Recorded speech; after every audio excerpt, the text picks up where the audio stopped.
Hi, and welcome to season 3 of Money Talk. This season, as I've said and have promised before, we are shining a light on stories of resilience, struggles that go way beyond finances to the emotional, generational, and deeply personal. Let's start with my own. When I lived here for 30 years in Malibu, and when my home burned down, I stood in the ashes of everything that I thought was secure, everything that I was certain, the walls, the memories, the life I built, and now it's all gone. Ashes. In a fire, it's very different than something that you see in a flood or a hurricane because there are things left behind. There's nothing here, absolutely nothing. So the question isn't why me, it's what now? Because we can't control the flames of the storms that take things away. But what we can control is how we rise from the rubble, rebuild, and we come back stronger. So stay with me, stay tuned, because we're going to start this show today. And I just have one more thing to ask you to do, actually two, and that is to stay tuned, share us, like us, and give everything you can to this show. Thanks.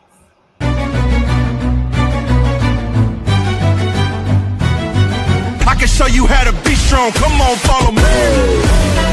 Heard you looking for a hero. Well, look up, look up, look up, look up. I got something to give. I have something to say. You know you got something to do. Welcome to the stage, Linda Kaye.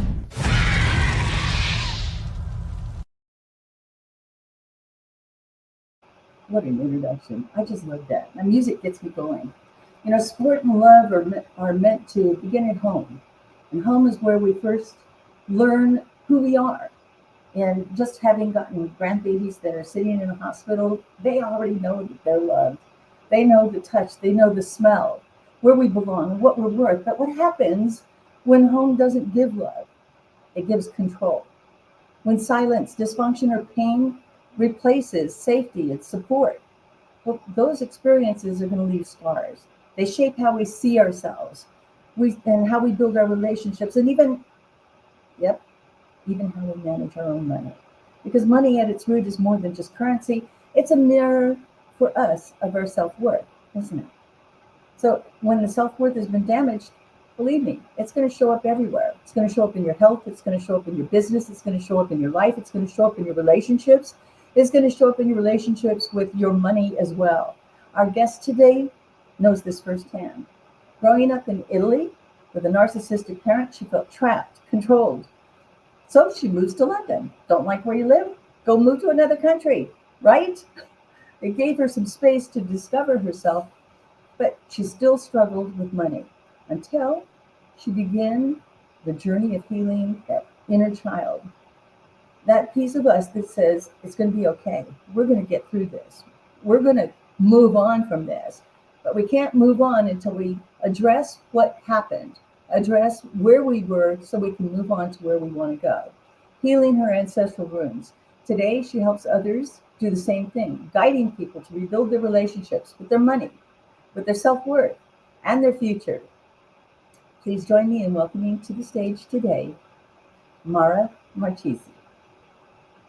Mara, welcome. Hi, Linda. Thank you for having me. I am so thrilled to have you. First and foremost, you have this, guiding light, this guiding principle around you, but you just glow Italian. I have to tell you this. I know. But let me tell you, everything happens for a reason. So, I'm glad that I grew up and I was born Italian, but I think I am a citizen of the world, and it doesn't really matter where you are until you feel safe and secure wherever it is. So and true. it doesn't matter where you were born. It's where you feel that's your home that it matters. Well, and you can be at home and not feel at home. Isn't that right? Yeah, You can totally. feel like, I just don't belong here. There's something's wrong. Yeah. You feel that inside of you. You feel it in your bones. You're like, I don't know what's wrong, but I don't feel at home here. When did you get that sense that you didn't feel at home? When you were home? Um, I guess it was always there, and it kind of grew up as I became, I turned 20, and when you start to make that different decisions, you stop going to school and you start to go to work, and wherever you look at, you just don't fit. You just feel there is something missing. There's something else out there, but you don't know what's out there. You don't know what's missing, and so you just try things, and you try to And what, figure you know, out a what you're different describing, way. hold on a second. What you're describing, we feel all the time, right? You Yeah. feel it when your first day of school. You get pushed out the door. Mom, I don't want to go there because they feel so safe and so secure. Until you find friends. And then, maybe it's to middle school or it's off to university. There's that sense of, oh my God, I don't feel me yet. And Yeah. we're a little on the nervous side to express it. Yeah. But Yeah. Yeah. Yeah. in your childhood at home, when did you become aware that this is not like any other family? When did you become aware of that? Because I mean, I grew up very, very poor, and we didn't know we were poor. I didn't skip meals. I always had clothes, and but I didn't have brand new things. And that's at middle school when I realized I was a little different. They were asking me, "Why are you wearing last year's shoes? Aren't those clothes the ones you wore last year?" I was never aware that I felt different than in your own Mm. home, in your own skin. You must begin to look around at other families and go, this is different. My family's different. I Yeah. think we all go through that. I think I was born from an alien and dropped in from outer space into this weird family. We all have that at some point, right? But when Yeah. I did think you it was start looking teenage around and years. comparing? Yeah, I think it was like early teenage years when you start to go out a little bit more by yourself with your friends, or you start to go study at her house, and you start to see a different kind of relationship. But um, it was very difficult for me to understand that my situation was not right, because at the same time I also had a lot of friends that had similar situations, and so everybody will say, oh, but that's how your mom is. That's the Right? mother We're all daughter prisoners in the relationship. same camp, right? So we're Right, all yeah. prisoners. We can't get So out. exactly, so it's like, sure that it doesn't have to be this way, but at the same time I didn't have specific people that had it so much better than me, because a lot of people had a similar situation, and if it wasn't the mother, it was the father, and I think it's also very cultural. And I think around my 20s, then I started to meet different kind of people, and I started to go to work, and then I started to understand there is a different way of living. There is a different, mother daughter, father daughter relationship doesn't have to be like that. There are people that actually love you and support you, and then I think it was my inner knowing that there was something out there that was better than what I was experiencing. But the problem is that I had no idea on how to change that, because there were social media, and all of the things that now are so accessible weren't mainstream at the time. So I Well, had this inner hold on, knowing, because that but that can be that can be a double-edged sword, right? yeah, You begin to yeah, share who you are. Today, we have the issues with ChatGPT and the AI tools that become the new personal friend of, and it's artificial. It's not real intelligence. It's yeah, artificial. But all of a sudden, kids that are in trouble, that are having issues with their parents or with their, with a relationship, but because honestly, as a teenager, what relationship do you have except the one that you are born into, yeah, and then start to have the other relationships around you? yeah, But yeah.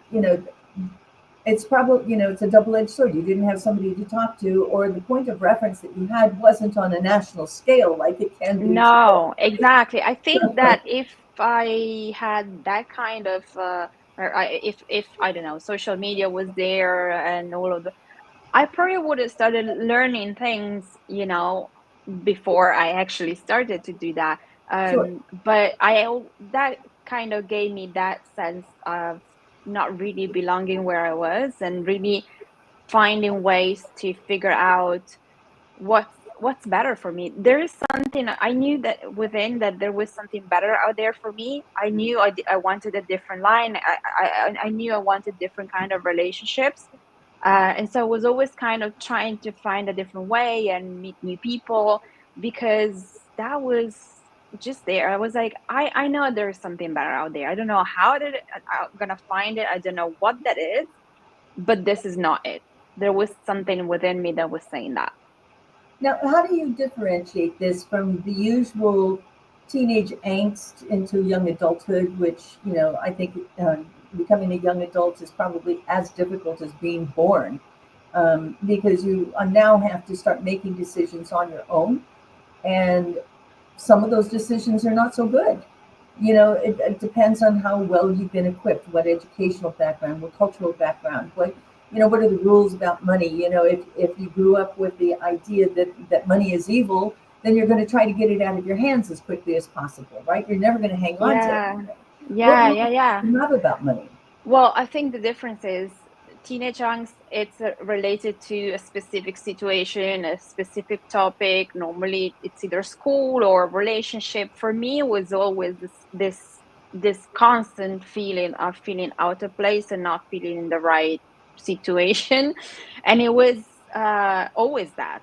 It didn't matter if that was a constant for me. It didn't change with time. It didn't change with different situation, different people. It was a constant. And the moment I came here in London for the first time when I was 16, that's where I truly felt like my soul was like, this is where you need to be. Like, you need to be here. And So it's making that move. I mean, I always think of, anxiety as the little grain of sand behind the contact lens. Because if it's always very comfortable, you'll never make a move. But when that little grain, just a tiny grain of sand behind the contact lens, you're like in torturous pain. You need to make a change. And whether it's the grain of sand in the contact lens or the pebble in the shoe, you realize that something's off. And now you go someplace else. How did moving to London, change the way you saw yourself? It gave me the freedom that I was craving. I always craved freedom, because when I was at home, I was controlled in any kind of way. And I hated that so much. I always hated being controlled by bosses or my mother, whatever that was a boyfriend, this thing that they have to find a way to make you do things like they wanted, or all things like that. And when I moved here, I was free, because I knew maybe a couple of people, and that was it. Nobody knew me, so I could finally live the life that I wanted. And it wasn't easy, but I gained that sense of freedom for myself, because it's like, okay, now whatever it is, you're on your own. So this is where you wanted to be. Figure it out, and that's what I did. So, sometimes, freedom, as you were describing, comes with a price, right? Because now you have to depend on yourself to find the funds to be able to exist, to feed yourself, to put clothes on your back, to go to the school or go to the education or go to the concerts or to go and do whatever it is. And so what you're describing is freedom is associated with money. Or am I getting this wrong? No, it's more associated with not being controlled and doing what I want to do. But of course, because I made a rash decision, because I learned over time that this has always been a pattern of mine, wanting to get out of a situation where I did not feel good, I did not feel comfortable. Okay. And this rush came into me. And so I would make a decision that was the right one, but I would make it in an impulsive way. And so making it in an impulsive way meant not taking the time to maybe figure out better stuff. And for me, that meant I decided to move, and I moved. And that So, meant not really knowing the housing system and thinking that the housing system was like in Italy, and not having a job and trying to figure what kind of job I can do, and and so that led me to be happy to be here and find, because then the universe, even if there is a challenge, will put you in places and where you meet people that are actually right for you. But it was challenging because I had to find whatever job. I didn't have enough time to just wait for the right job and for the right money to come my way. So that was rushed, but in that I learned so much about myself and how to take care of myself. That would certainly put some pressure on you. Yeah. But what you're describing from childhood about from control or I can't think of a single instance as a parent that I wouldn't want to know, especially if I have the child living in my home, that I want to have some sense of knowing where they are, knowing that they're okay, that they're making good choices, that they're eating right, they're sleeping right. Your situation that you're describing might be a little different than that. How different is that from a normal childhood? Yeah, well, if you grew up with a narcissistic parent, and for me it was my mother, it's not really about control to, make sure that everything is okay, make sure that I know where you are. That's, to me, it's normal too. But it really is, everything is okay until you do what I want you to do. So there is no allowing you to be yourself. There is no allowing you to be free to express yourself. It's love is I'm having conditional. trouble, and I think some of our viewers may too. Mara, give me some examples. You talk about a mother being narcissistic. All of us have narcissism, but narcissism as a relationship to a mother-child is going to be a little bit more imposing. Talk Yeah. to me about what that looked like and how that felt, because this comes up usually. And Mara, I had similar circumstances. I don't know that I would have described my mom as narcissistic. That I battled with my mom, from the time that I became old enough to mince. Right, so there becomes this queen bee syndrome in a house. There can only be one queen bee, and if you're a Yeah, strong yeah, yeah, yeah. female personality, by God, there's only going to be one of us that survives, and it's probably not going to be you. I'm going to squash Yeah, out your yeah, yeah, personality. yeah. Yeah, All right. So, exactly. so Exactly that. My dad used to take my side quite often, and then that made her eventually mad, stopped didn't it? doing it. Yeah, and eventually stopped doing it because if he took my side, then he would have Oh, to there was pay hell for to it. pay. Right. So at some point, my father decided to stay out of our disagreements, but Smart it, man. it was always, Smart if man. yeah, and it was always like if something was going very well for me, then she would have to do something to make me feel bad about it. There was always this victim mentality going around, and it was always like, if you do this, then you cannot have that. And it was a fight, constant fight, and for someone like me, I am such a free spirit. I I I I will do things, but you need to explain to me why, because if it doesn't make sense, and I trigger my mom the hell out of everything, because I was so different. I was such a mirror for her, but it was very painful for me because we would argue for stupid things, as long as she had to say something all the time. And if And things were Mara, going well for me, did she she will get the make me last pay. word? Sometimes, but not really, because Because you were still talking to her as you turned around to go the other direction, right? yeah, I In your even mind, you'd when shut her off. You're yeah, not because getting then in. no, but also because there is that thing within you that is like, I haven't done anything wrong, and you Right. have made the choice that because you are in a bad mood, I am the villain in your story, and you just don't stop.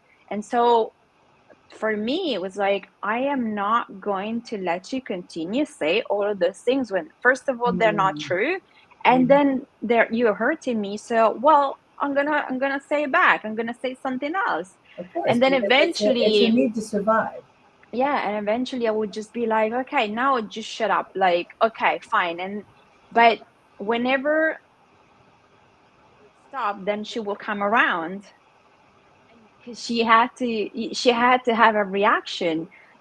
So it was really hard for me because I just all I wanted was peace, and it was really difficult to have any there because and I was also always been like a very outgoing person, doing a lot of things, having a lot of friends, being very curious, and that really she hated that because that meant I could go out and could do stuff, and So, well, she and other people couldn't, might influence you yeah, that she yeah, did not oh have any yeah. control of. Of Yeah, yeah. The course. amount of times that she told me, "Oh, so and so is washing your brain, and and it's brainwashing you, and things like that." And I was like, "Yeah, okay, whatever." Oh, But yeah, and then because I also have a brother who is 5 years older that would never really push back. Also because being a man, he didn't have the same heat that my mom would give to me, no. and so there was And this, he's also older, so you're yeah. firstborn, right? So Yeah, it's going to be a whole different relationship with the son than it is with yeah, the daughter anyway. But when yeah, they're firstborn, it's going to be completely, that she's looking at him as much as I hate to say, we look at the older kids in the family as they might be able to take care of me in my old age, right? But yeah, the yeah, daughter I guess. generally is going to be the one that has to do it. Now, before we come back to visit on your relationship with your mom, you get to England and you realize that you have some talent, you have some skill because now you can take care. You're getting some feedback. You're beginning to enjoy this sense of I can grow now. I can blossom where I'm planted. Right? When do you realize that you got an issue between your money and your future and your security? Oh, that came a little longer. So when I moved here, a friend of mine gave me The Secret, the book to read, and that Okay. kind of put me on a self-development journey that I had no idea existed before, and that's when I learned things about money and money mindset. So I started doing the money mindset things, Okay. which were helpful. But then when so my skills became me giving advice to people, people wanting to come to me for advice. And I was watching all of this Tony Robbins and Jack Canfield, and I was like, oh, I'd love to be like them, but they're millionaires, so that's never going to happen to me. Until a friend of mine was like, but you don't need to be a millionaire. You just need to make the money that you need to make for yourself. You're good at this. You can do this. And I was like, really? And he was like, yeah. How many people come to you and say, oh, I needed to talk to you? Like, you don't realize how much of a bright light you are for people. And this is what they do. They empower other people. You just have to get on with it. And I was like, oh, and that switched my mind. And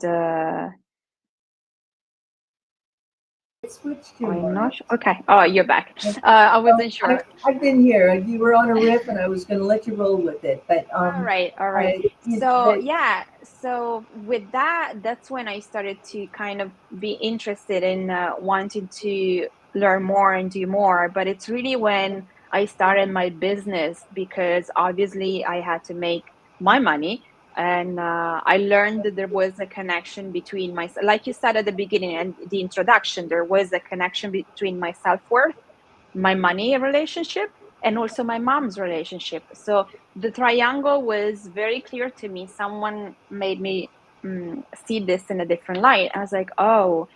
And then there were a few situations where I realized how my mom reacted.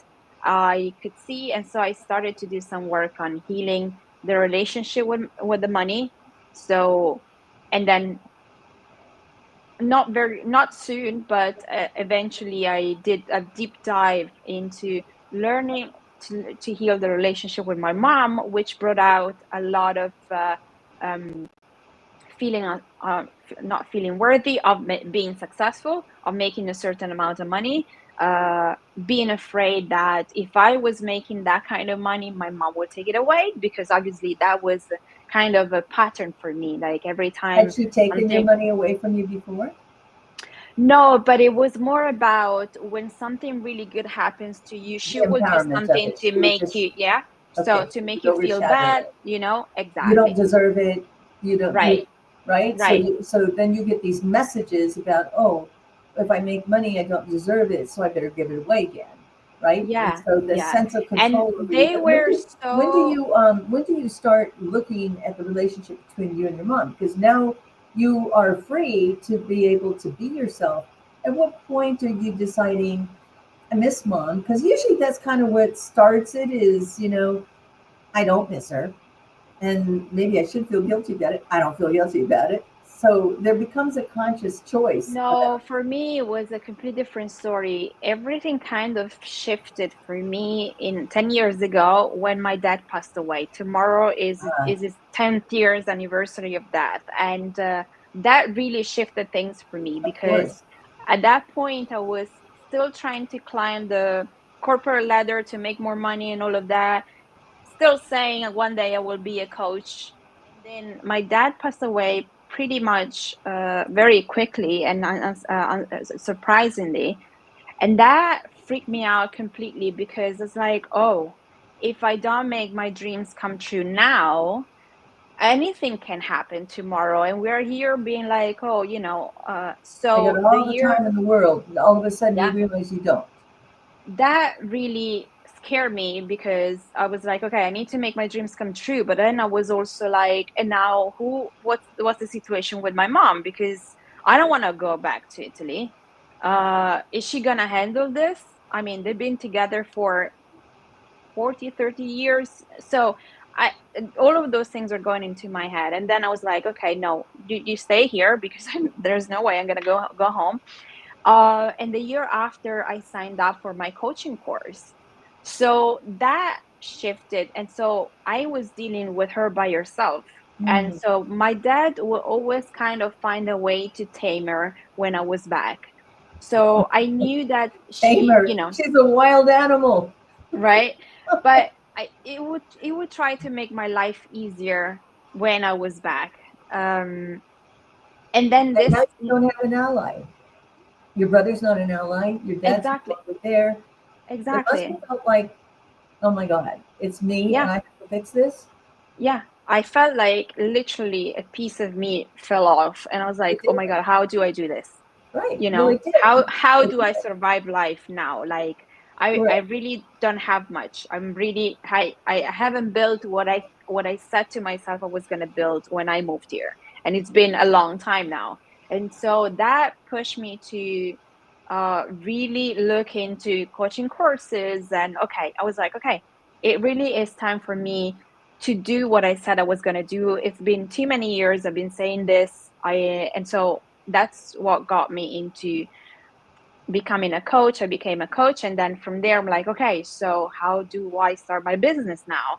And so I went through all of that with my mom being probably not so crazy because I think she was still grieving, um, and she was okay.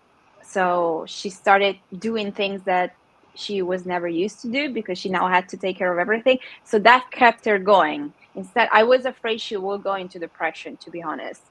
But instead, she kind of picked herself up and she was like, okay, I need to fix this, I need to do this. And so she started doing things, which was great for her because it kept her moving and she was not dealing with anything.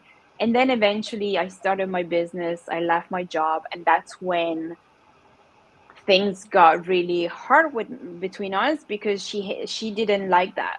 So she really started shouting at me and she really wasn't happy. She thought I was gonna ask her for money, and she told me I'm never gonna give you money. This is my money. I was like, I am not asking. I'm So just telling you. she's coming from scarcity. Yes. She doesn't know how to take care of herself. And No. so oftentimes, Mara, what we do is we project our greatest anxiety and fears onto the ones that we love and we're closest to. So Yeah. she's telling you you're not going to get anything. She's worried that she's not going to be able to keep it herself, right? Yeah. Yeah. So, Yeah. so please don't Completely. come to me and ask me for anything, even though Yeah. there was no empirical evidence that you had. So No, and between me and my brother, I always taken care of myself in any way, and he's always been the one asking for or doing things that then my parents had to take care of. So I was like, I'm just telling you, I'm just letting you know what's happening in my life. Right. And yeah, so but So what really happened. let's move into a really key and core part of your healing. You now realize that this is not going to go well, and you are now going to make a conscientious decision. I got my life over here. I got things going on. I'm the parent that's suddenly looking at the parent who's acting sort of like a child, right? So, and this happens throughout all the relations, Yeah. throughout time. This has always happened. So you now must show and demonstrate not only to your mom but really to yourself. I got this. Yeah. I really got this. And you make that decision. That connection for you is, if I can be successful, then I can have the freedom. And if she sees my freedom and she sees my success, she's going to accept it. But that doesn't happen, does it? Well, it didn't happen because I've been able to heal the relationship with a lot of my surprise, to be honest, because I got to a point where I thought, okay, this is how it is. Keep doing the work for you. And she's on her journey. There's nothing you can There you do. go. That's what I want to Um, hear, is that even though other people are going to look to pull you off of your path, you have the light within you. yeah, You understand what your path is going to be. And maybe I'm going to take this walk down this path in this journey without you. yeah, And I hope that you'll come along. And if you don't, then just watch, because I'm going to take the path yeah, anyway. Right? absolutely. Yeah, yeah, yeah. And to me, it was really, but well, everything happened because at some point my soul was like, you need to move back to Italy. I was like, no, No, that's not gonna. It not happened. going to happen. It was July 2020, and COVID. we were still in the pandemic situation. So You this were is just open, now it's beginning the closed. pandemic. It's not just No, was no, put no. in. We were It was just at the beginning of this. Nobody knew we were at the beginning of it and it would last as long as it did. But you keep thinking, oh, it's July. going to be We different. were right in the middle of it. July, we were already. We had closed. We had opened. So we could still travel, but not much. And at some point, I had been feeling from 2019, from the end of 2019, some sort of feeling that London was no longer my place. Hmm. And I had been wanting to move to the States for a couple of years at that point, but I was trying to figure out, how do you do this? It's really not the time. I really should. So I'm like, okay, so States maybe will come eventually later. So where else could I go? And I couldn't really figure out a place in Europe that would make sense for me. Then pandemic starts, everything is going very well, my business is going well, I have a part-time job that is keeping the bills paid, and while I do all of the things, because I had just started. um and then I feel this thing and I'm like, no. But then I also learned not to trust my intuition, and when my intuition says something, that's what it is.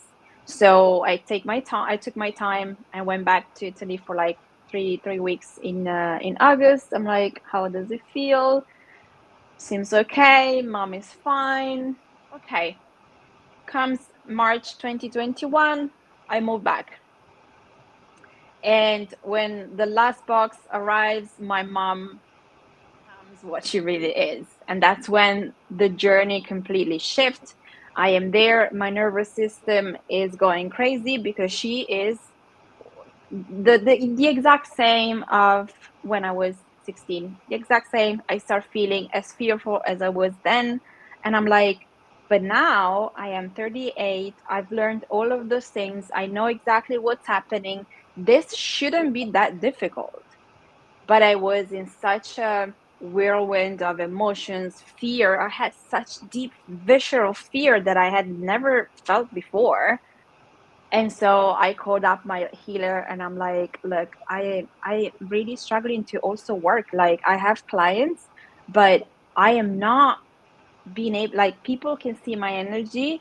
I am not taking any new clients. And so far, it's been so easy, from my podcast, from, going on other people's podcasts, from a post on Instagram. And nobody has signed up for anything since I moved back. and I know there is a shift in energy and all of that, but and so she was like, yeah, your nervous system is in shambles and you need to do some work, because obviously, and she knew the whole situation with my mom, and Of course. she knew. And so I worked with her for 4 months, and in those 4 months my mom was really, really, really going crazy, because then I also shifted the way I was behaving with her. I stopped feeling so triggered by her. And that's when I discovered that my biggest fear was that she would take stuff away from me, and that she would take my money, my happiness, my joy from me. What do you And do with that discovery, Mara? I started using it with my clients. And that's why now I am focused on helping people to heal their inner child and do ancestral healing to have a sustainable business, because the relationship with money and with your family line, it's so important to heal, because until you heal certain parts of yourself, then of course you're not going to smash that glass ceiling that we have in our head, and that comes from our deepest fears. This has been my situation, this has been my experience. And after I've done that kind of work, things have shifted so much in myself and in my business, simply because I stopped being afraid. I started feeling like if I had gone through these situations, living with my mom, I couldn't get more clients, feeling so fearful every single day, having my Sure. boundaries completely smashed every single time, and having to kind of train her to behave with me the way she had to behave with me, and also not being It also triggered. has to do with a certain type of and way you communicate with somebody, because as you just Yeah, said, triggering somebody, they trigger you right back. And we all, yeah, if you're close to somebody, you know how to push a button. yeah, yeah, And yeah, yeah, yeah. boy, when they push a button and they give you a zinger, you're like, oh, I'm all totally affected by it. But when you learn how Exactly. to harness that, when you Yeah, learn how to take that energy and say, this is mine, and I'm going to decide how I'm going to react to this, I'm going to yeah, decide, that's when you've really taken the control for yourself. Would you yeah, agree? yeah, completely. Because then I finished working with my healer, and my soul was like, okay, now you move back to London. I'm like, what? And I was like, okay, wait, because now it's again, I thought London was over for me, at least for now. And then there was nothing like in the meantime, I had started to have some Italian clients. So things were starting to move, not in the way that I wanted or that I used to be, but I was like, okay, things are moving, so it doesn't matter. And then my soul was like, you're moving back to London. I was like, yeah, I think I am. And so I moved back to London, and things just shifted. And I was back in Italy this year for like 2 months because my mom needed to do an operation. And I was like, I want to go. Because at that point I was like, okay, the situation is this. I can only take so much time with her. So I'll go home, stay there for 5 days, and that's it. Limit your exposure. And she's Exactly. gonna be what she's gonna be, You and accept you them on just their do level. you, and she does her, and that's okay. Unfortunately, this is how it is. This is your path. You chose this family, so there was something for you to do here, whatever. So I get that's it. how my mindset was.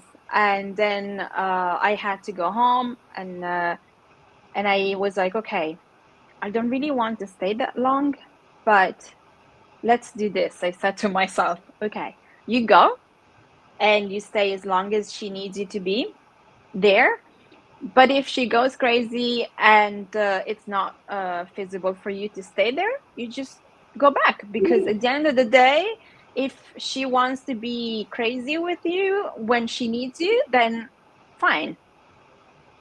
And I went back, and my mom was a completely different person. But not because she needed me, because then I had to go back again for other things. And I stayed 2 months and then a month. And she was a person that I had never seen before. A kind, taking care of me, um, being okay with whatever I wanted to do, whatever I was doing, being respectful of my space. Uh, and I was like, who is she? Who is this person? And it was weird for me because I was like, can I trust this? Because is she, what is she doing? Like, and then eventually I realized that probably with all the work that I've done on my family line, particularly on my mother's line, and on myself, my inner child, being there in those 18 months was also, I think, very crucial because it was every day. It's not like I was here, she was there. I was always constantly put in front of me the situation that I needed to work on. And I also think that accepting the fact that this was her and this was me and that was going to be helped. And so now we have a normal relationship, and I'm like, okay, well, I'll take that. You know, That's incredible. What a journey. And then just the few moments that we have left, Mara, let's focus on what advice you would give to someone from a dysfunctional family who feels stuck. And we'll have to keep our message brief. And let's put up on the screen, Karen, how to reach Mara, the Intuition Queen, and her podcast information. We'll make sure that you connect with her. So again, Mara, tell me what advice you would give to someone from a dysfunctional family that feels stuck. To not be afraid to take care of yourself, to cut off communication if that's necessary for a while, because I did that for a few months with my mom. Okay, what else? Not be afraid to take the distance while you're taking care of yourself so that you can actually deal with them again if that's necessary. Because I think a lot of people have guilt, you know, and then people tell you, oh, but it's your mom, but it's your dad. Yeah, no. No. So Self-preservation above everything else, learn right? to take care of you, learn to heal yourself, take space, take time for you, and then when you feel ready, go back. That you heard If it that's here from the necessary. Intuition Queen. Mara, thank you so much for joining us today.